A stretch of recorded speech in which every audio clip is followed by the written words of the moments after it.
You are in luck, Poirot. Of course, no journey on this train is ever ordinary, but this is a special occasion.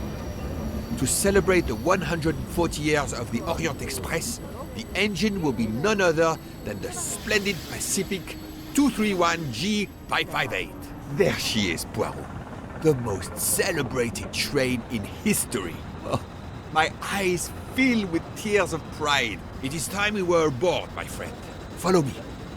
The wagon-lit conductor, Pierre Michel, will direct you to your compartment. Lead the way, Book.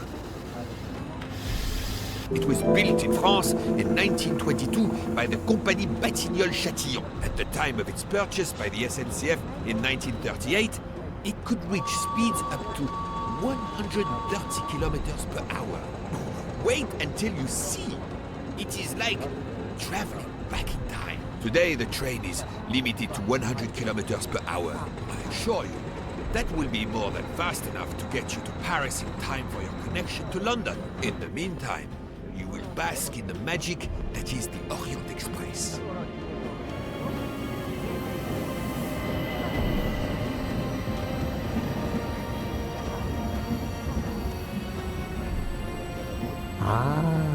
The restaurant car, the most important car on any self-respecting train.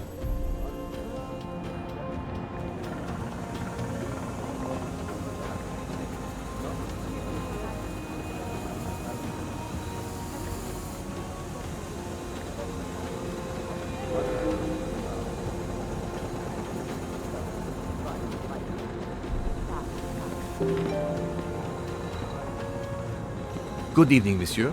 Your compartment is number 202. However, I am afraid that all the others are already full. Full? But how can that be? It is incredible, monsieur. All the world likes to travel tonight. All the same, you must find room for this gentleman here. I can exercise my powers of observation while they try to find me a bed. He is a friend of mine. He can have number 201. Mary. Not now. Not now. When it's all over, when it's behind us, then.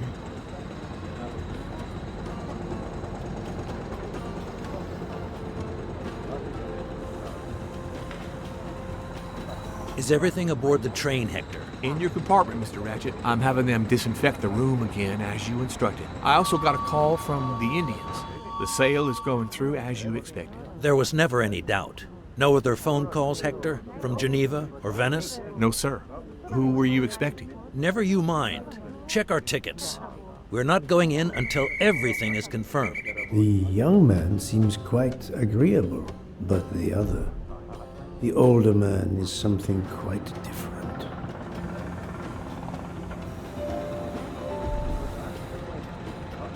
Notice the young woman from the hotel. She again wishes to watch the old man with his little friend, but not to be seen herself.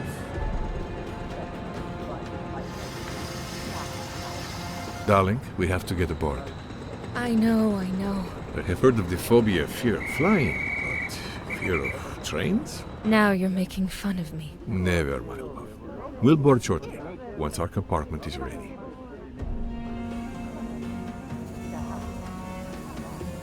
Why did you order so much lobster, Hotaru? My dear Freya, I need it for my specialty on the second night. And if the lobster a la mori isn't fresh, the passengers will know. We don't have enough space for my desserts. Tonight, molten chocolate cake. Tomorrow, my specialty. That is not my concern. They will not have room for them anyway. Serve your lobster tonight. Chicken a la mori must be the first night dish for the travelers. It is easier to digest. You really are the egomaniac everyone says you are. I have every reason to be. I am the engine. You are just the caboose. Poirot, I am mortified. The 140th anniversary, perhaps, but such a plague of passengers.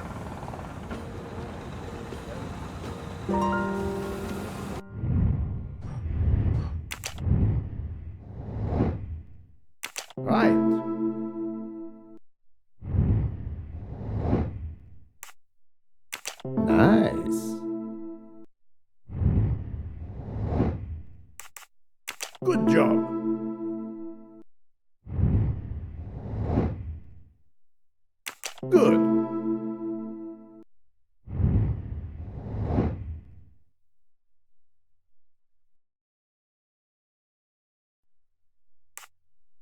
Great. Et voilà.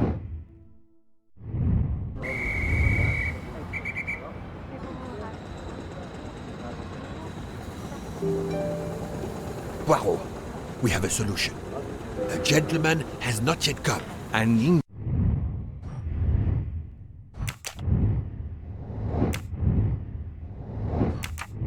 Englishman, Monsieur Harris. A name of good omen.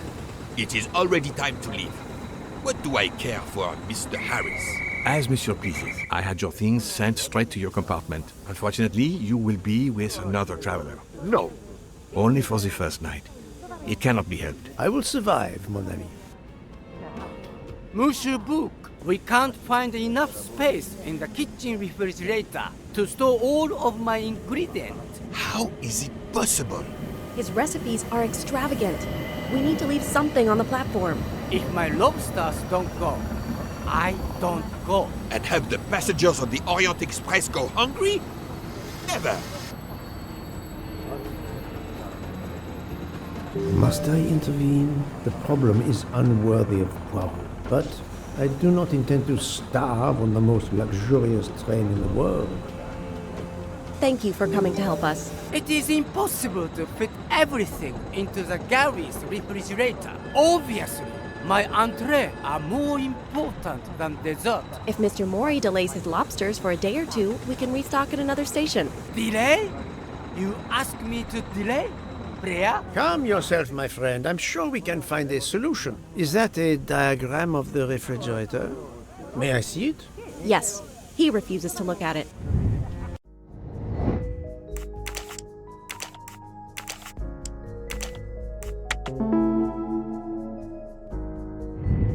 That was easy.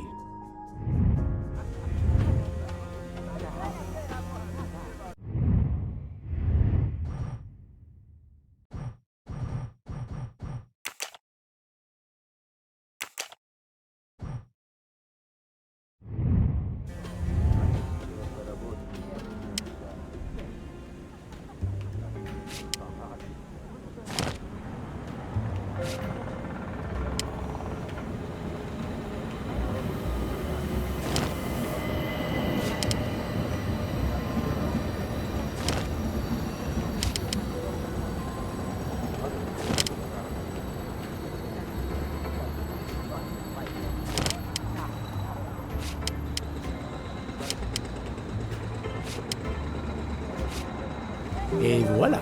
You saved tomorrow night's dinner. Mr. Poirot, I will reserve the finest lobster just for you. I look forward to it, monsieur. And to the dessert, mademoiselle. Hopefully.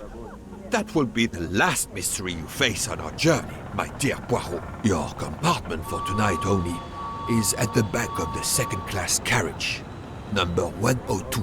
Tomorrow, you move to a private compartment.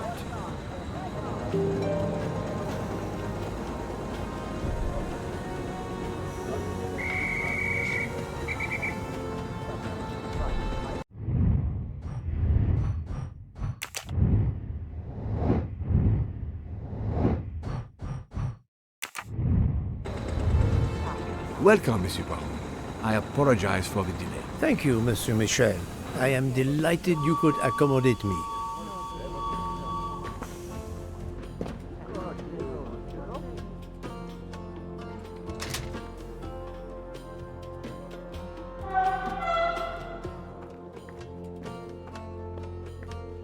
Wrong compartment. I need to find number 10. These first-class rooms are very spacious and luxurious.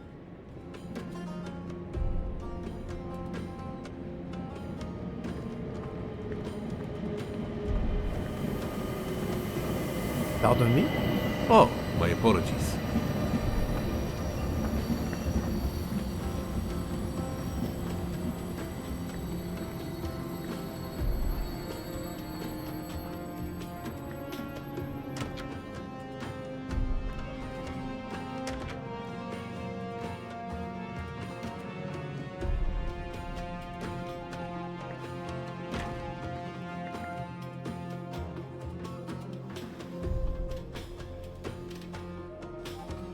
This lady has a style of her own, eccentric but chic. Wrong compartment.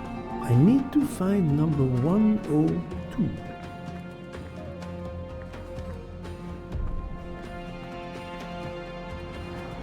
I can't believe it's a locomotive from the 1930s that is pulling us.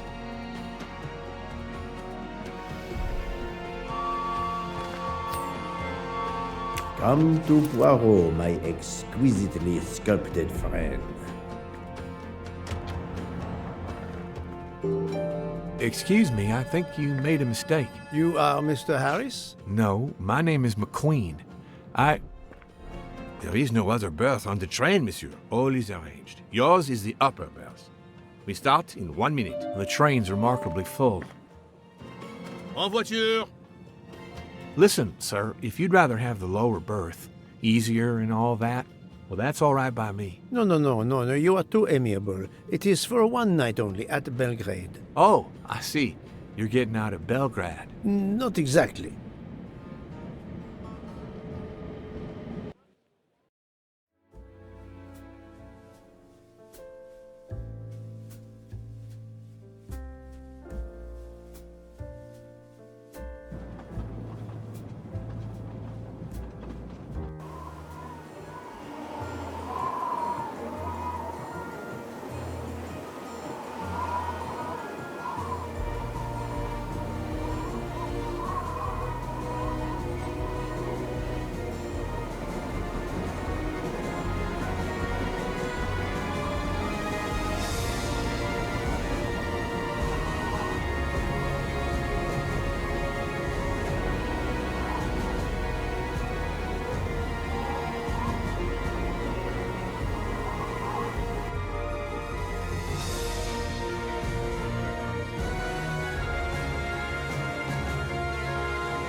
Ladies and gentlemen, dinner is served. You may join the rest of the passengers in the dining car.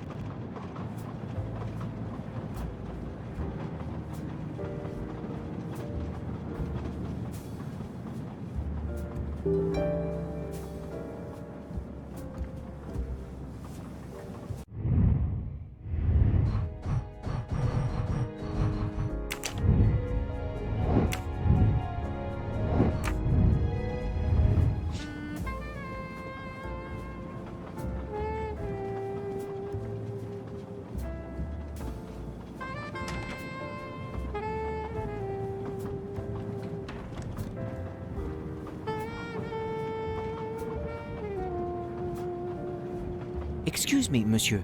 Pierre asked me to inform you that a passenger left us, so his room is yours. Monsieur Bouc instructed that your things be transferred to room 202 during dinner. You will be more comfortable in first class. It is true what you say. Thank you, Mr. Fauché, monsieur. What is your position on the Orient Express? I manage the bar car, and I also do the restaurant car service. Well, then do not let me keep you. Lobster tonight, isn't it? Yes, indeed. Where will my new compartment be? Room 202 is at the far end of the previous car. I see, thank you. I'll leave you to it then. See you soon, monsieur.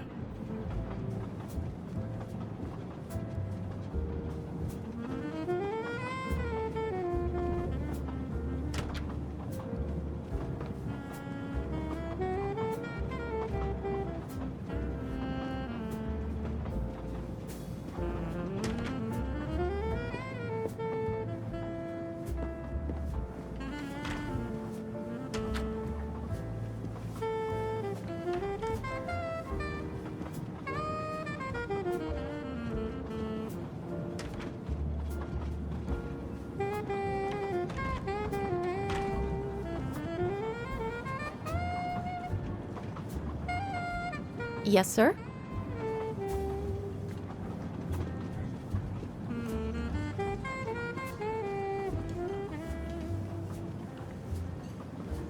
Please, my friend, join me. I have taken the liberty of ordering you your lobster. Thank you. It appears our fellow passengers are all gathered here again tonight. Ah. If I had but the pen of a Balzac, I would depict this scene. Oh, it is an idea, that. Ah, you agree. It has not been done, I think, and yet it lends itself to romance, my friend. All around us are people of all classes, of all nationalities, of all ages. For 3 days, these people, these strangers to one another, are brought together. They sleep and eat under one roof. They cannot get away from each other. At the end of the journey, they part. They go their several ways, never perhaps to see each other again. Certainly it interests us, inviting us to watch and wonder about their lives. Ah, I know you, my friend. Even now, your mind, it is at work. Let us test it. For example, what do you make of... Mamma mia, you can feel the power of engine. We climb into the mountains with ease. I know something about the power, and this baby has it in spades. There's something special about a train, I'll give you that. I sell toys, and model trains are one of our biggest items. And not just for children either. You sell model cars too? Sure, but give me a train any day. Oh, my friend. What do you have against the cars? Now I work at Fortuna in Italy as a spokesperson. We are producing the next generation of electric cars, the Fortuna Firenze. Like the city, it is beautiful. We got the competitors looking over their shoulders so much, they're going to hit something. Didn't mean to be insulting. It's just that there's something magical about a train.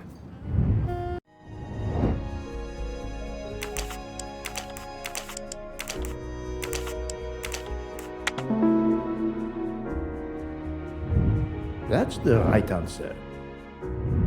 The loud gentleman is very confident, a master of his own fate. It is as much in the inflection as it is in the words. He believes in winning. Also, that he is the one who will win. You are a magician. Oh, it is not a parlor trick, my friend. It is simply observation.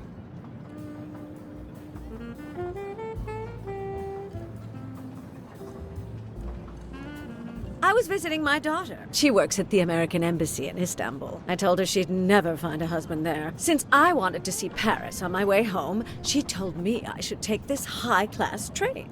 I can't wait to see Paris. It looks beautiful in the movies, but it couldn't be more beautiful than Schenectady in the good old US of A. That's where I'm living now. And you, Miss Debenham, was it? Where do you hail from? I was born in the UK. Oh, that's in England, isn't it? What do you do for a living? I teach English to children in other countries. I see. Oh, I wish I spoke a foreign language. My daughter speaks several languages. Let me tell you about her work. It's very important.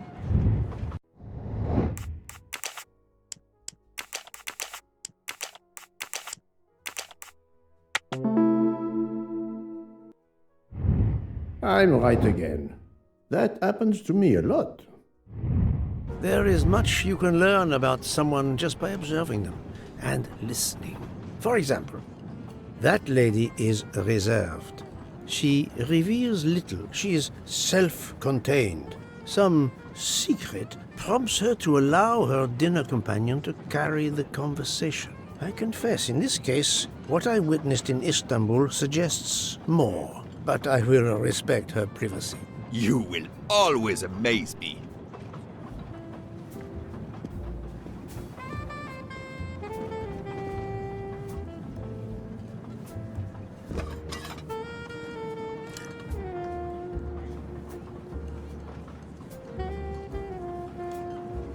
My friend, this is one of the best desserts I have ever eaten. You have always had the sweet tooth. But this It is a masterpiece.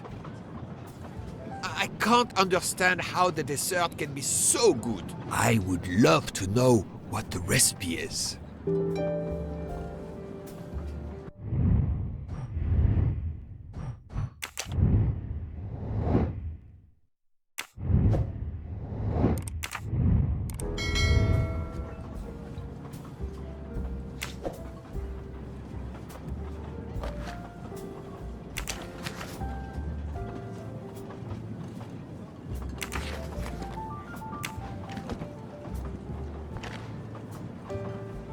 I couldn't tell what flavor the ice cream is. It looks like lemon. Look at the zest. Yes, I wasn't sure what that was.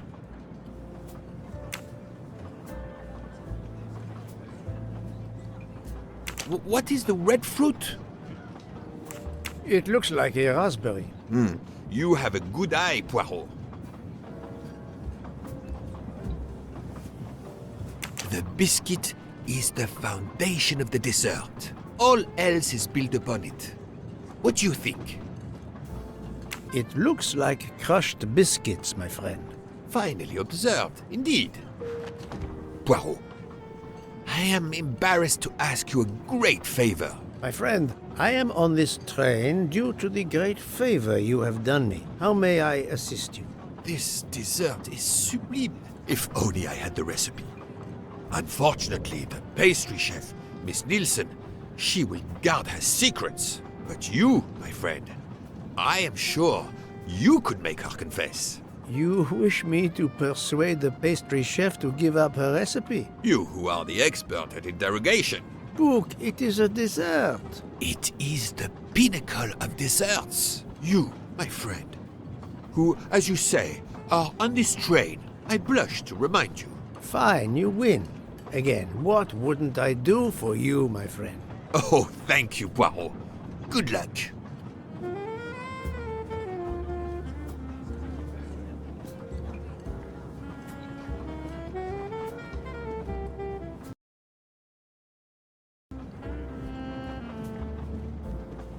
Good evening, mademoiselle. Good evening, sir. How can I help you? That was a magnificent dessert you served us tonight. I wanted to tell you personally how much both Monsieur Bouc and I enjoyed it. Thank you very much, sir. In fact, it is so good. Monsieur Bouc insists on knowing how you made it. Oh, sir, I'm sorry. You must know a chef never gives away their recipes. But, well, you helped with the refrigerator, and without space in it for me, there would have been no dessert. Very well. To prepare tonight's dessert, first I melt sugar to make caramel. Then I spread this caramel to make tuiles. Between two tuiles, I add a small scoop of lemon ice cream, and I put the whole thing on a strawberry crown. Poirot, you are suspicious even now. The pastry chef gave up her prized recipe a little too easily. I sense she wasn't entirely honest with me.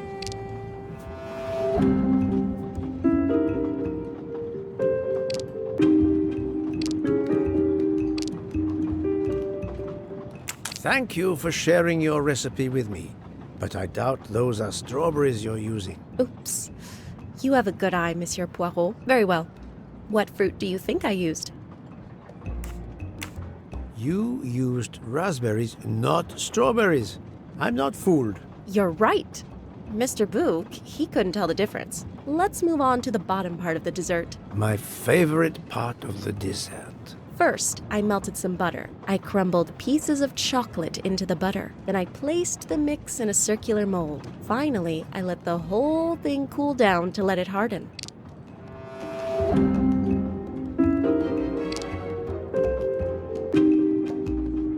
It's certainly not chocolate that you've crumbled. I see you do have an excellent palate. Do you know what ingredients I used? A clever pastry chef might mix crushed biscuits with butter to create this delicious base. That's it. You're getting closer to the entire recipe. Closer? I've caught murderers with less difficulty than this. I'll give you one last challenge. I'm sure you will be able to figure out the order I mix my ingredients in. If you can, you will have earned my recipe. Mademoiselle, Solving the murder of Roger Ackroyd was easier than this.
I must admit I'm not right this time.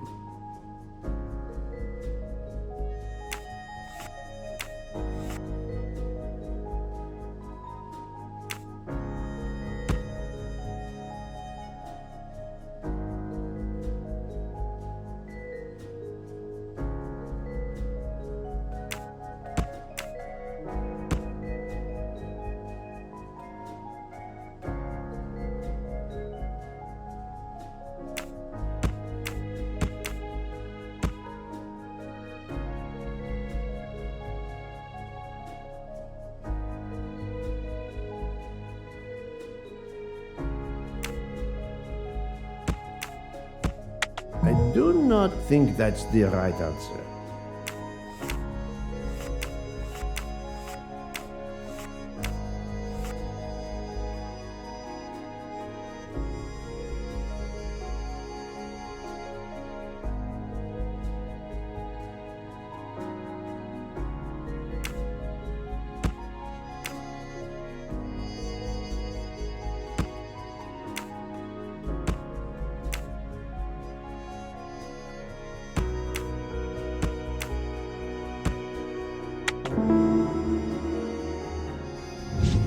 My little grey cells did not let me down.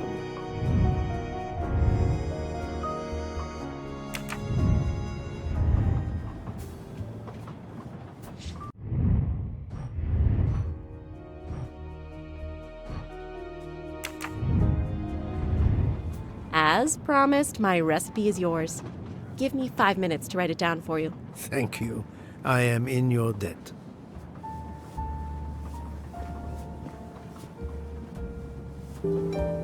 I can take advantage of this moment to resume. Did you enjoy the meal? I'm not used to meals like this. You do not have good restaurants in Kenya? Actually, we do. This isn't the 1930s. I did not mean to offend. You didn't like the meal? The lobster, it was undercooked, and the potatoes were too dry. I expect, being Princess Dragomirov's assistant, you must be used to eating well. Cooking is an art. You do not need to wear the chef's hat to be an artist. What is your favorite dish? Currywurst. It is a specialty of mine.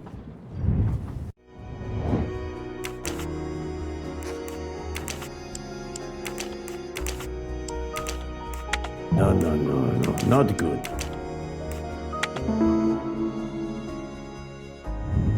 I'm right again. That happens to me a lot.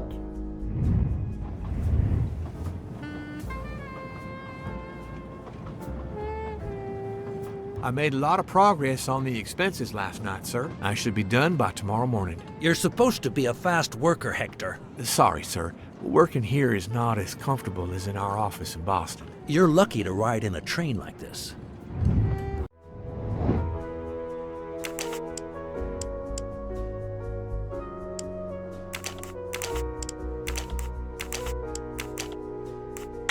Think, Poirot. That is not a good answer. That was easy. Here you are, sir. My recipe. Please tell Mr. Book he should not expect my recipes for the other desserts. Thank you very much, mademoiselle. I know he will sincerely appreciate the gesture, and I will make certain he gets the message.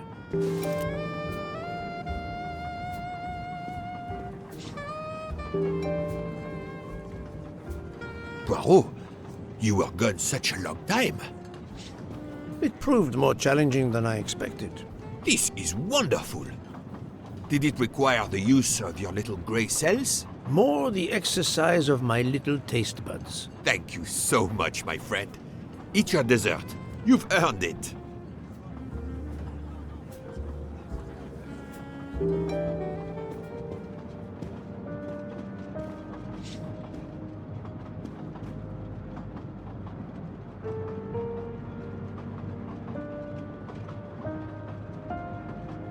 Good evening. My name is Ratchet.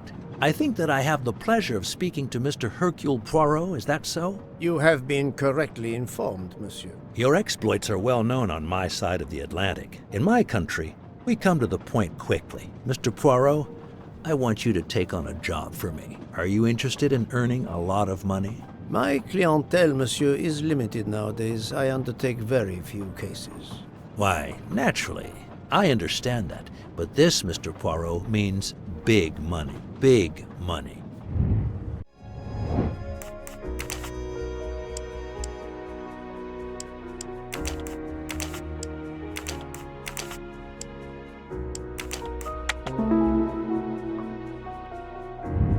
Et voilà. What is it you wish me to do for you, Monsieur Ratchet? Mr. Poirot, I am a rich man. A very rich man. Men in that position have enemies. I have an enemy. Monsieur, in my experience, when a man is in a position to have, as you say, enemies, then it does not usually resolve itself into one enemy only. Yes, I appreciate that point. Enemy or enemies, it doesn't matter. What does matter is my safety. My life has been threatened, Mr. Poirot. Now, I'm a man who can take pretty good care of himself. But as I look at it, a little insurance wouldn't hurt. And remember, big money. I regret, monsieur, that I cannot oblige you. What's wrong with my proposition? If you will forgive me for being personal, I do not like your face, Mr. Ratchet. Now, if you wouldn't mind, I'd like to finish my coffee peacefully.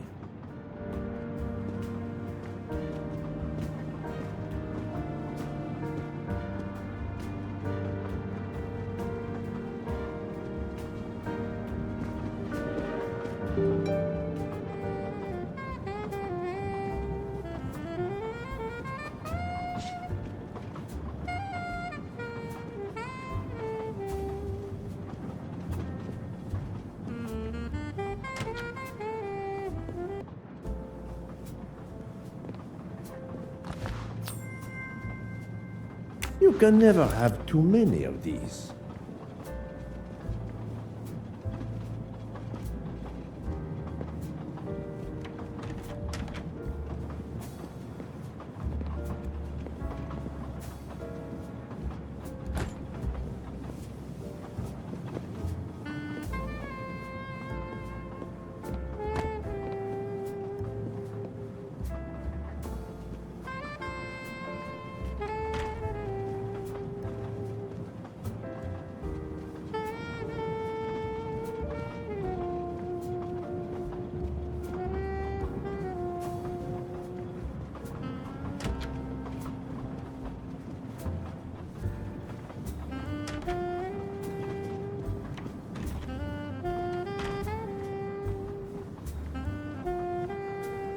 A nightcap, Monsieur Poirot?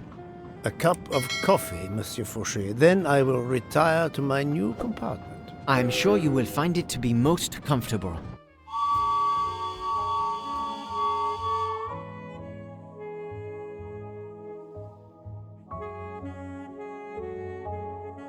We have stopped? Yes, sir. Belgrade Station. If you'd like to go out and get some fresh air, now is the time. The train leaves at 9:15. No, I see that it is snowing. I will not seek out the fresh air. Probably a wise decision. May I suggest a chocolate to accompany your coffee? It is produced by my father, the best chocolatier in Switzerland. I would never refuse a chocolate with such high recommendation. I know you will enjoy it, and please let me know if there is anything else you require.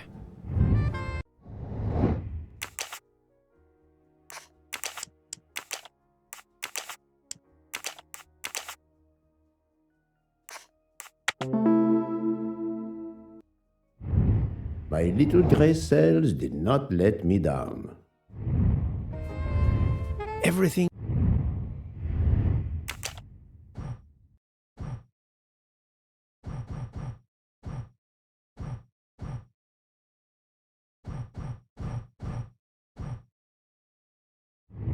was perfect. Thank you very much. My pleasure. Is there anything you require, monsieur? No, merci.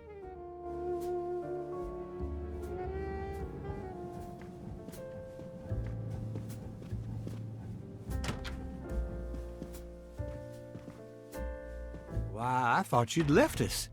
You said... You misunderstood me. But, man, your baggage, it's gone. It has been moved into another compartment, that is all. Oh, I see.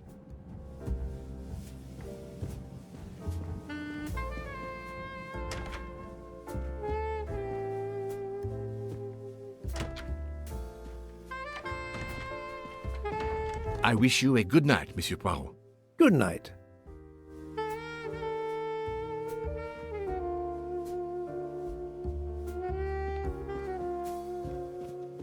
I hope you'll sleep well and that your head will be better in the morning. It is just the cold. I'm now making myself a cup of tea. I hope it'll warm you up.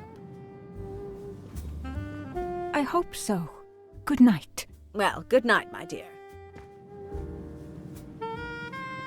What a brave girl. On the other hand, that man there in the next cabin, Monsieur Ratchet, he scares the hell out of me. There's something wrong about that man. My daughter always says I'm very intuitive. When Mama gets a hunch, she's dead right. That's what my daughter says. And I've got a hunch about that man. He's next door to me, and I don't like it. I put my bags against the communicating door last night. I thought I heard him trying the handle. Well, whoever you are, I'm going right to bed to read. Good night. Good night, madam. Whoever I am?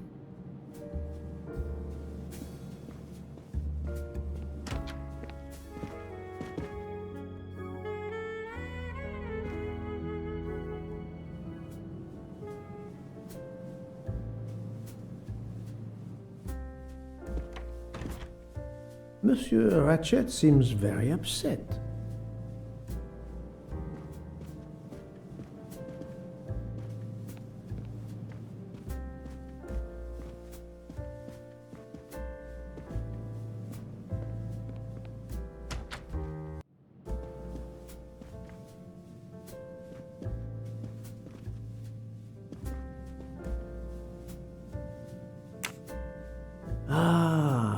Finally, a real bed fit for a king or a very tired detective.